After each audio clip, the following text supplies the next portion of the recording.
اسلام سے پہلے عرب کا معاشرہ جہالیت کا شکار تھا، اور اس جہالت میں عرب میں عورت کو بہت ہی حقیر نظروں سے دیکھا جاتا تھا، اور جب بھی بیٹی پیدا ہوتی تو اسے زندہ درگور کر دیا جاتا۔ اسلام نے ایک طرف تو عورت کو ماں، بہن، بیٹی اور بیوی کی صورت میں عظمت بخشی، تو دوسری طرف اسی امت میں سے ان خواتین کو جو کہ رسول اللہ صلی اللہ علیہ وآلہ وسلم کے نکاح میں آئیں، پوری امت کی روحانی مائیں ہونے کا بھی شرف عطا کیا۔ قرآن و حدیث میں امہات المومنین کے فضائل جگہ جگہ بیان ہوئے ہیں، لیکن ان امہات المومنین میں سے ام المومنین سیدہ حضرت عائشہ صدیقہ کے متعلق جو فضائل قرآن و حدیث میں ملتے ہیں، وہ ان کو سب ازواج مطہرات میں ایک عظیم مقام اور ممتاز حیثیت عطا کرتے ہیں۔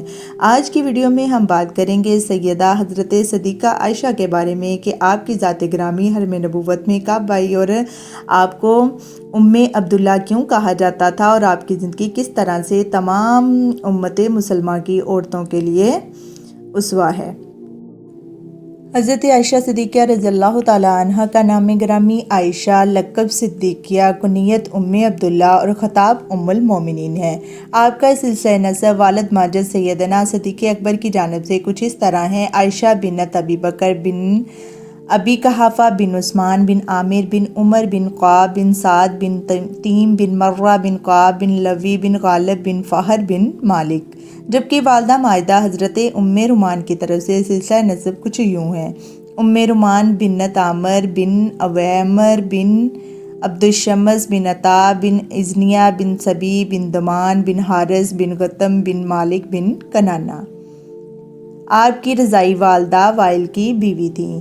حضرت صدیق اکبر کی طرف سے رسول اللہ اور حضرت عائشہ صدیقہ کا سلسلہ نسب 7ویں پشت میں جا کر مل جاتا ہے، اور والدہ ماجدہ کی جانب سے 11ویں اور 12ویں پشت پر کنانہ پر جا ملتا ہے۔ حضرت صدیق اکبر مردوں میں سب سے پہلے اسلام لانے والے، نبوت ملنے سے پہلے اور بعد میں رسول اللہ صلی اللہ علیہ وآلہ وسلم کے سفر و حضر کے رفیق سیدنا ابوبکر صدیق کی عظمت و شرافت سے کوئی انکار نہیں کر سکتا۔ ایسے ہی آپ کی والدہ ماجدہ حضرت ام رومان بھی عظیم المرتبت صحابیہ تھیں۔ حضرت ام رومان کا پہلا نکاح عبداللہ ازدی سے ہوا۔ عبداللہ کی وفات کے بعد آپ سیدنا ابوبکر صدیق کے عقد میں آئیں۔ پھر ان کے بطن سے اللہ تعالیٰ نے حضرت ابوبکر صدیق کو ایک بیٹا عبدالرحمن اور ایک بیٹی عائشہ رضی اللہ تعالیٰ عنہ عطا فرمائے۔ آپ نبوت کے 5ویں سال کے آخر میں پیدا ہوئیں۔ ہجرت سے 3 سال پہلے آپ 6 سال کی تھیں، اور 6 سال کی عمر میں ہی نکاح ہوا۔ شوال 1 ہجری میں 9 سال کی تھیں جب رخصتی ہوئی، اور 17 سال کی عمر میں ربیع الاول 11 ہجری میں آپ بیوہ ہوئیں۔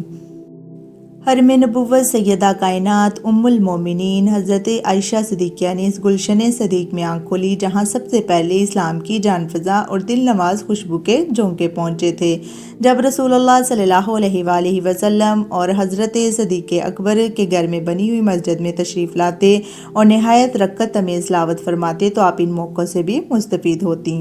خود فرماتی ہیں کہ جب یہ آیت نازل ہوئی، سورہ قمر کی آیت نمبر 3، جس کا ترجمہ کچھ یوں ہے: بلکہ قیامت کے روز ان کے وعدہ کا دن ہے، وہ گھڑی نہایت سخت اور نہایت تلخ ہوگی، تو فرماتی ہیں کہ جب یہ آیت نازل ہوئی تو میں کھیل رہی تھی۔ آپ کی گھریلو زندگی فقر و فاقہ نہایت سادگی میں بسر ہوئی۔ جس گھر میں دلہن بن کر آئیں وہ بارگاہ نبوت تھا، جس کی کل کائنات چند اشیاء تھیں۔ راتوں کو چراغ جلانا بھی گھر والوں کی استطاعت سے باہر تھا۔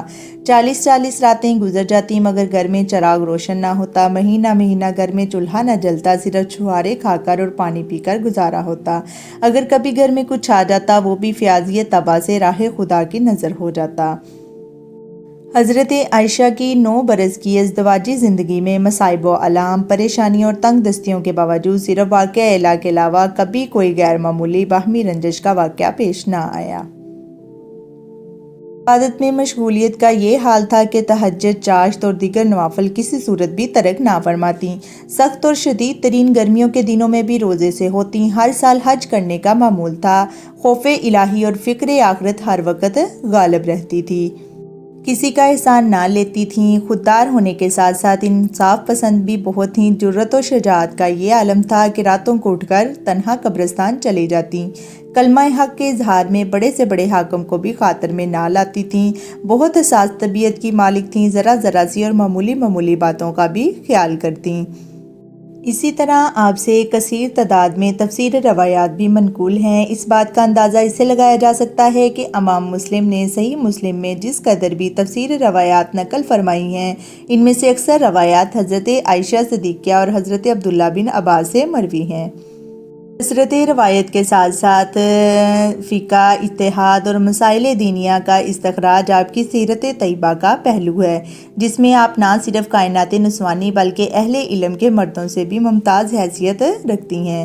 حضرت علی المرتضیٰ نے جب کوفہ کو دارالحکومت بنایا تو اس وقت چونکہ اکابر صحابہ میں سے اکثر و بیشتر حضرات دیگر شہروں میں جا چکے تھے، تو مدینہ طیبہ میں زیادہ تر جن حضرات کے دم سے فقہ و فتاوی کا گلشن آباد تھا، ان میں سے حضرت عائشہ صدیقہ کی ذات بابرکت بھی تھی۔ جب صحابہ نے تمام اسلامی ممالک میں علم دین کی شمع روشن کی تو آپ درسگاہ اعظم حجرۃ النبوی میں سکونت پذیر تھیں۔ نابالغ لڑکے، عورتیں اور وہ مرد جن کا حضرت عائشہ سے پردہ نہ تھا، وہ سب حجرہ مبارک کے اندر بیٹھ جاتے اور باقی لوگ مجلس علم میں شرکت کے لیے حجرات کے سامنے مسجد نبوی میں بیٹھ جاتے۔ اسی طرح ہر سال حج کے موقع پر کوہ ہیرا اور مقام صبیر کے درمیان میں آپ کا خیمہ نصب ہوتا اور تشیگان علم دور و دراز سے جوگ در جوگ حاضر ہو کر خیمے کے گرد حلقہ درس میں شریک ہوتے اور دینی علمی پیاس بجھاتے۔ یہی وجہ تھی کہ عہد تابعین میں اس دور کے تمام علماء حدیث آپ سے فیض یافتہ تھے۔ بارگاہ الہی میں آپ کا کیا رتبہ تھا، اس کا اندازہ اس بات سے بخوبی لگایا جا سکتا ہے کہ اللہ تعالیٰ نے آپ کی برات کے اظہار کے لیے 17 آیات قرآنیہ نازل فرما دیں، جو قرآن مجید کا حصہ ہیں اور انشاءاللہ ہمیشہ آپ کی عظمت و شان کا منہ بولتا ثبوت بنی رہیں گی۔ اسی طرح آپ رضی اللہ تعالیٰ عنہ کی برکت سے اللہ تعالیٰ نے تیمم کا حکم نازل فرما کر امت کے لیے آسانی کا راستہ فراہم کیا۔ تیسرا رتبہ یہ ملا کہ اذن الہی سے حضرت جبرائیل امین آپ کی تصویر لے کر حضور اکرم صلی اللہ علیہ وآلہ وسلم کی خدمت میں حاضر ہوئے اور فرمایا کہ یہ آپ کی دنیا و آخرت میں بیوی ہوں گی۔ اسی طرح رسول اللہ صلی اللہ علیہ وآلہ وسلم نے آپ کو جبرائیل امین کا سلام بھی پہنچایا۔ بارگاہ رسالت میں بھی آپ کی عظمت و مرتبت کسی سے بھی پوشیدہ نہیں ہے۔ رسول اللہ صلی اللہ علیہ وآلہ وسلم نے فرمایا کہ عائشہ کی فضیلت تمام عورتوں پر ایسی ہے جیسے سرید کی فضیلت تمام کھانوں پر ہے۔ پھر رسول اللہ صلی اللہ علیہ وآلہ وسلم سے حضرت عمرو بن عاص نے عرض کی، رسول اللہ کیا آپ لوگوں میں سے سب سے زیادہ کون پسند ہے؟ تو آپ نے فرمایا عائشہ۔ ایک اور موقع پر رسول اللہ صلی اللہ علیہ وآلہ وسلم نے فرمایا، مجھ سے غیر اختیار چیز کا مطالبہ کر کے مجھے عائشہ کے بارے میں تکلیف نہ پہنچاؤ، بس بے شک مجھ پر عائشہ کے بستر کے علاوہ کسی کے بستر پر بھی وحی نہیں اتری۔ ایک مرتبہ آپ صلی اللہ علیہ وآلہ وسلم نے حضرت فاطمہ سے فرمایا، اے پیاری بیٹی، کیا تم اس سے محبت نہیں کرو گی جس سے میں محبت کرتا ہوں؟ تو حضرت فاطمہ نے عرض کی، کیوں نہیں، میں بھی اس سے ضرور محبت کروں گی جس سے آپ صلی اللہ علیہ وآلہ وسلم کو محبت ہے۔ تو آپ نے فرمایا، سو تم اس عائشہ سے محبت کرو۔ رسول اکرم صلی اللہ علیہ وآلہ وسلم کو آخری وقت میں مسواک چبا کر دینے والی حضرت عائشہ ہی تھیں، اور آپ جب دیگر ازواج کے حجروں میں تھے تو مرض کے باوجود دریافت فرماتے، آج کون سا دن ہے؟ گویا آپ حضرت عائشہ کی باری کے دن کا انتظار فرما رہے تھے۔ چنانچہ آپ سب ازواج محترمات کی درخواست پر حضرت عائشہ کے حجرہ مبارک میں تشریف لے گئے۔ حضرت ابو موسیٰ فرماتے ہیں کہ جب بھی ہم صحابہ کرام کو کوئی ایسی مشکل بات پیش آئی اور ہم نے اس کے متعلق حضرت عائشہ سے دریافت کیا تو ہم نے آپ کو اس کے بارے میں ذی علم فرمایا۔